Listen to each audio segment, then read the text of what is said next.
Hello बच्चों, हमारे पास क्वेश्चन है। Show that if rod held at an angle 30 to the horizontal and release. एक रॉड है, ठीक है, ये आपका हम हॉरिजॉन्टल बेस बना लेते हैं, ठीक है।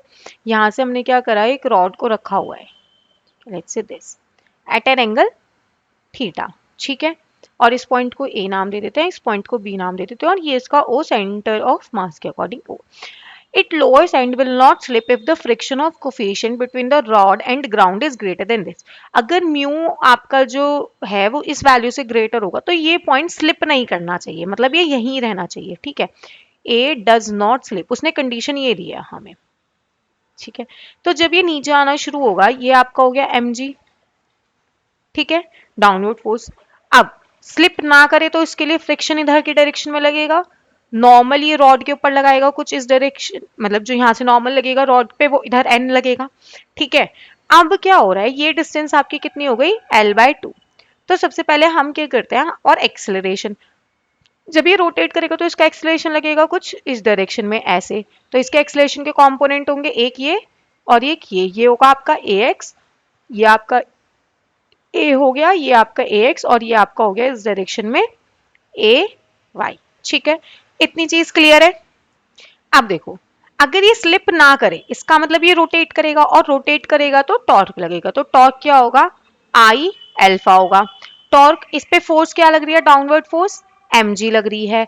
mg के लिए परपेंडिकुलर ये होना चाहिए, ठीक है। और ये परपेंडिकुलर, अगर ये लेंथ L/2 है तो ये परपेंडिकुलर कितना होगा इसके लिए, L/2 cos थीटा, ठीक है। इस पूरी जो आपकी रॉड है उसका मोमेंट ऑफ इनर्शिया कितना है, ml²/3, ml²/3 डॉट अल्फा, ठीक है। m से m कैंसिल, l से l कैंसिल, अल्फा की वैल्यू कितनी आ गई, 3g cos theta divided bye 2 alpha, ठीक है। अब ये इसको रोटेट करा रहा है तो सेंट्रीपिटल एक्सलेशन लगेगा। सेंट्रीपिटल एक्सलेशन क्या होता है, आर अल्फा। इसके लिए कितनी लेंथ के अकॉर्डिंग रोटेट कर रहा है ये, L/2 के लिए, L/2 डॉट अल्फा, अल्फा की वैल्यू कितनी है, 3g cos theta divided bye 2l, L से L कैंसिल, ये हो गया आपका 3g cos theta divided by 4। तो आपकी इस a की वैल्यू हमारे पास मिल गई, कितनी है, 3g cos theta by 4।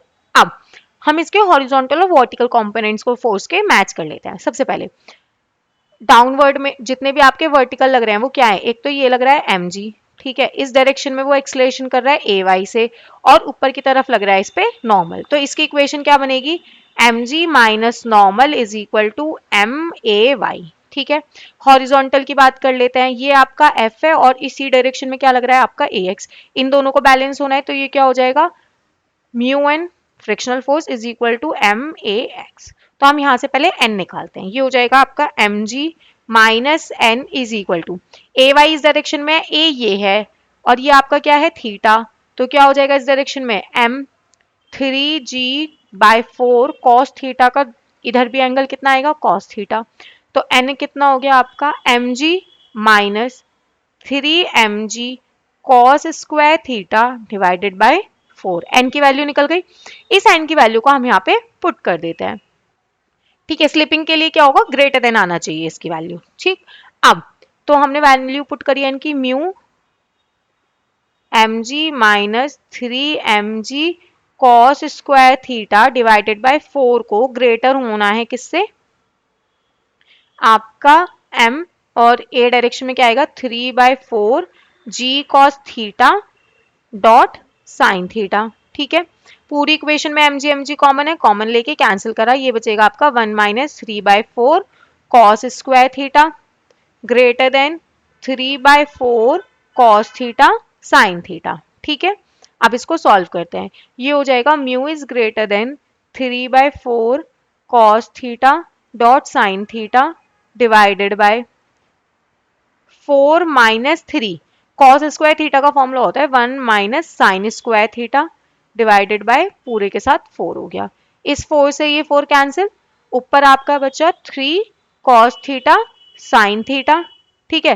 Friction को स्लिप कराने के लिए वैल्यू ग्रेटर देन है, डिवाइडेड बाय 4। इसको सॉल्व किया अंदर -3, 4 माइनस 3 कितना हो गया 1, और -3 इसकी multiply minus sine square theta में करी तो हो गया +3 साइन स्क्वायर थीटा।